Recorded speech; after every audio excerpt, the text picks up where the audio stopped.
Good evening to all. I'm extremely honored to be here tonight, to discuss the matter of street vending in Bastille.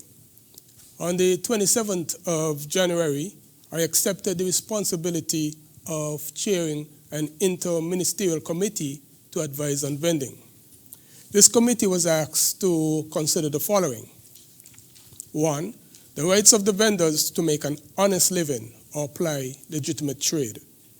2, the facilitation of entrepreneurship among micro-entities. And 3, whether the provision of alternative sites might be required and what support would be needed to make these sites attractive to all users. It became exceptionally clear from the first meeting that the issue was much bigger and more complicated than just street vending. This is about a vision for Bastille, a vision to provide a beautiful, vibrant, organized, and welcoming environment in our capital city where the entrepreneurial spirit can flourish and persons who visit have long-lasting memories of what Bastille has to offer. But for an environment like this to exist, it first has to be safe.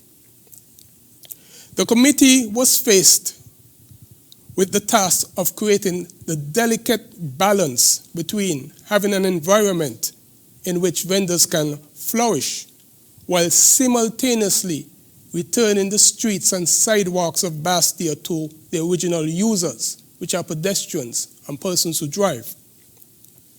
At no point did we take our responsibilities lightly. We are all aware of the situation this country and its citizens are facing. We know everyone is trying their best to survive and make ends meet. Hence, all committee members were aligned in their mindset and know that street vending, although mostly informal, is still very important to our local and national economy. The selling of craft, food, local drinks is as much a socio-cultural phenomenon as it is socio-economic. This is exactly the entrepreneurial spirit we were asked to facilitate.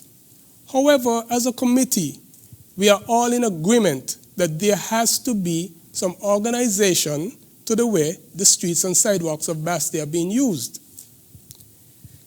When it comes to vending, standards also play an important role. Our public health cannot be compromised, especially when it comes to food standards.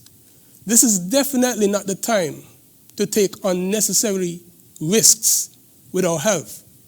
That is why, if an individual wants to conduct any activity on the streets and sidewalks of Bastille, the committee is recommended that they ask authorization to do so. Without authorization, you could be in contravention of several laws, some of which carry fines up to $1,500, money that could be spent building your business, building your brand, building your name, instead of being negligent with the health and safety of other individuals. I just want to reiterate that the committee, and by extension, the government of St. Kitts and Nevis, believes that vendors should be considered and respected as budding entrepreneurs. They deserve the proper support and tools needed to develop their business in an organized, safe, healthy, and lawful way. Thank you. Thank you so much, Mr. Farier. And now we'll hear from Superintendent Cromwell Henry